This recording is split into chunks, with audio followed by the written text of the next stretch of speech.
आज दुनिया में दो जगह खास करके, एक तो मिडल ईस्ट में जो गजा का इजराइल से युद्ध चल रहा है, वो फिर से पुनर्गठित होकर एक नए रूप में फिर से शुरू हो गया है। और जिस प्रकार से 400 लोग इजरायली हमले में गजा के मारे गए हैं, ये अपने आप में एक बहुत बड़ा हमला है, बहुत बड़ी त्रासदी के रूप में देखा जा रहा है। लेकिन इन 400 लोगों को अगर जोड़ दिया जाए तो लगभग पिछले 1.5 सालों में 48,500 लोग गजा के मारे जा चुके हैं। इसके अलावा यूक्रेन में जिस प्रकार से पुतिन का कहर बरप रहा है, और जिस प्रकार से जो है वहाँ पर यूरोप के अंदर भी एक बड़ी जो रूस और यूक्रेन की जंग छिड़ी हुई है, ये भी अपने आप में एक त्रासदी का सबब है। इसके अलावा हम जब अहिंसा की बात करते हैं, हम देखते हैं कि अहिंसा तो एक रोमांटिक आइडिया लगता है कि नहीं, अहिंसा कैसे संभव है पूरी तरीके से। लेकिन बात ये है कि हम लोग जितने विकसित हुए, हमारे अंदर जितना अनुपातिक दिमाग बढ़ा, मनुष्य के अंदर सबसे बड़ा अनुपातिक दिमाग है, उसके शरीर के अनुपात में दिमाग सबसे बड़ा अगर किसी जीव के अंदर है तो मनुष्य के अंदर है। तो उसी की रस्सी पकड़कर उसी के सहारे हमने इतनी विकास यात्रा की, यहाँ तक हम पहुँचे। लेकिन आज स्थिति यह है कि यही दिमाग, यही सोच आज दुनिया में जो अपना पराया का भाव जो बढ़ा, ये आज दुनिया भर की त्रासदी का सबब बन चुका है। आज दुनिया भर में युद्ध, कहीं सुगबुगाहट है युद्ध की, कहीं युद्ध हो रहे हैं, और इसके चलते पता नहीं कितनी किलकारियाँ, उनकी आवाज़ें दफन हो रही हैं किसी ज़मीन में, किसी खंडहर में। मैं युद्धों पर ही आज की बात थोड़ी सी करूँगा। इसके पहले मैंने आज सुबह एक छोटी सी कविता लिखी, इसको मैं सुनाता हूँ आपको। मैंने कहा युद्ध, मैंने कहा युद्ध, तुमने कहा ज़मीन, मैंने कहा मत करो, तुमने कहा दुश्मन, मैंने कहा कौन, तुमने कहा वो, मैंने कहा उसका दुश्मन कौन है, तुमने कहा मैंने कहा क्यों, तुमने कहा ये व्यापार की बात है जो सियासत ने की, हमने कुछ ज़मीन की, हमें कुछ ज़मीन चाहिए थी, उसने पहला नजराना अपनी जान देकर दिया। ये ज़मीन, ये सत्ता की लड़ाई, इसमें उन लोगों की जान जाती है, उन लोगों को पलायन करना पड़ता है जो इस लड़ाई के मूल तत्व को भी, मूल कारण को भी नहीं समझ पाते हैं, नहीं जानते हैं। आज दुनिया भर में जो इस युद्ध के कारण जो एक त्रासदी है, ये अपने आप में सोच विचार का विषय है। अमेरिका आज के समय में बिल्कुल नहीं कतराता है इजराइल को सपोर्ट करने से, लेकिन अगर सोमालिया, बुरुंडी जैसे जो देश, जो अफ्रीका के देश जहाँ पर इतनी बदहाल स्थिति है, उनको जो रसद की आपूर्ति है वो अमेरिका नहीं करता है। अब तो यूएसएड के माध्यम से भी जो सहायताएं दी जा रही थी, उनमें भी कटौती हो गई है पूरी तरीके से। लेकिन किसी भी प्रकार के युद्ध अगर कहीं होता है तो उसको रोकने में कोई परहेज नहीं करता। अब युद्ध का मूल कारण क्या है, युद्ध की मूल वजह क्या है? आज दुनिया में जो सबसे बड़ा व्यापार है, उसमें से एक व्यापार है हथियारों का व्यापार। चाइना और अमेरिका इसके सबसे बड़े स्टेक होल्डर हैं, रसिया भी इसमें एक बहुत बड़ा भागीदार है, और अब तो फ्रांस और क्या कहते हैं, टर्की भी इसमें हाथ आजमा रहे हैं, इंडिया भी इसमें आगे आ रहा है। लेकिन जो हथियारों का क्रय विक्रय है, वास्तव में अगर हम तेल रखेंगे, मिट्टी का तेल रखेंगे, तो कहीं ना कहीं उसका प्रयोग भी अपने आप उपजता है। दुनिया में हथियारों का जो बड़ा व्यापार है, मूल कारण तो यह है युद्धों के पीछे का।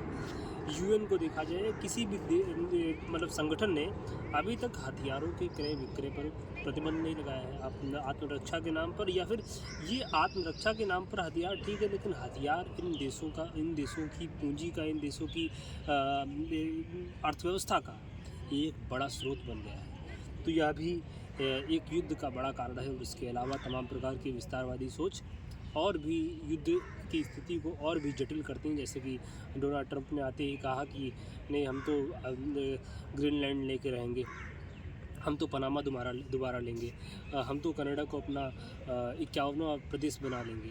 तो ये सारी चीज़ें कहीं ना कहीं युद्ध के बीच है। अब जो ये दो युद्ध चल रहे हैं इनके बारे में थोड़ा संक्षिप्त में ही बात करके अपनी बात समाप्त करूँगा कि पहली बात तो रसिया और यूक्रेन वॉर की। मैंने एक वीडियो बनाई थी, इसमें रसिया यूक्रेन वॉर के बारे में जानकारी दी थी कि आखिरकार ये क्यों शुरू हुई और कैसे कैसे इसे क्या त्रासदी आई। तो अब युद्ध जो रसिया यूक्रेन युद्ध जो है इसको ख़त्म करने की बात हो रही कि जो है डोनाल्ड ट्रंप चाहते हैं कि युद्ध ख़त्म हो जाए और इसके लिए उन्होंने पुतिन से बात भी करी, लेकिन पुतिन ने कहा कि वो किसी भी प्रकार से वो राज़ी नहीं है, वो पूर्णतः युद्ध विराम के लिए राज़ी नहीं है। पुतिन ने कहा कि जब तक बैकअप मिलता रहेगा, जब तक सपोर्ट मिलता रहेगा यूक्रेन को, तब तक हम युद्ध नहीं रोकेंगे। पुतिन ने कहा कि नंबर एक बात तो ये है कि यूक्रेन जो है उसको पीछे से जो देश सपोर्ट कर रहे हैं, चाहे वो वित्तीय सहायता के माध्यम से हो, चाहे वो सैटेलाइट इमेजेस और खुफिया जानकारी के माध्यम से हो, और चाहे वो किसी भी प्रकार की हथियारगत सहायता के माध्यम से हो, उन सारी सहायताओं को रोक दिया जाए। उसके बाद में ही हम जो है युद्ध विराम के बारे में सोच सकते हैं। अब ये एक अपने आप में एक ऐसी स्थिति है जो दर्शाती है कि शायद पुतिन को इतनी रुचि नहीं है युद्ध रोकने में, शायद वो और अंदर जाना चाहते हैं। अपने सीमावर्ती क्षेत्रों में तो उन्होंने कब्जा एक हिसाब से लुहांस्क, डोनेट्स्क और जैसे और भी 2 क्षेत्रों में उन्होंने कब्जा जमा ही लिया है। अब उनका अपर हैंड है और डोनाल्ड ट्रंप ने जिस प्रकार से जिस शक्ति के साथ बात करी थी वाइट हाउस के अंदर जो है जो व्लादिमीर ज़ेलेंस्की से, वो रुख पुतिन के खिलाफ तो कहीं ना कहीं दिख नहीं रहा है। और पुतिन से उनके संबंधों के बारे में भी कई बार अटकलें लगाई जाती हैं। किस प्रकार से जो है अमेरिकी चुनाव के समय में भी बात हुई थी कि कहीं पुतिन अमेरिका के चुनाव को मैनिपुलेट करने की या किसी भी प्रकार से उसमें हस्तक्षेप करने की कोशिश तो नहीं कर रहे। अगर गजा की और इजराइल की युद्ध की बात करी जाए तो यहाँ पर जो है इजराइल ने युद्ध विराम के बाद जो 19 जनवरी को युद्ध विराम हो गया था, उसके बाद में कई सारे लोगों की कई सारे मिलिटेंट्स जो थे जो गजा के थे उनको वापस किया इजराइल ने, और उसके बदले इजराइल को मिले हैं अब जो बंधक जो 250 के लगभग जो बंधक थे, उनमें से कुछ बंधक हमास ने इजराइल को दे दिए। अभी भी 59 बंधक जो गजा, इजराइल का जो कहना है कि गजा के अंदर हमास के पास अभी भी 59 बंधक हैं जो कि इजरायली निवासी हैं, उसमें से 4 अमेरिकन भी हैं और जिसमें 24 लोग जीवित हैं, ऐसा इजराइल का कहना है। तो इजराइल चाहता है अपने बंधक, लेकिन इजराइल ने कहा, अभी जो नेतन्याहू का बयान आता है कि ये जो हमला हमने किया है जो कि कल हुआ है, इसको हम और तेज़ी से करेंगे, ये तो भी शुरुआत है। अब इस हमले के पीछे उन्होंने कारण बताया कि जब युद्ध विराम हो गया उसके बाद में पीछे से हमास ने फिर से तैयारी कर दी एक पलटवार करने की, 7 अक्टूबर जैसा दोबारा हमला करने की। लेकिन ये क्या है, ये कब रुकेगा, इसके पीछे का मूल कारण जो है वो क्या है? क्या इजराइल और आगे बढ़ना चाहता है या फिर युद्ध के माध्यम से इजराइल लगातार जो उसका क्षेत्रफल है वो उसमें वृद्धि होती रही है? क्या इसमें और वृद्धि होने की गुंजाइश है?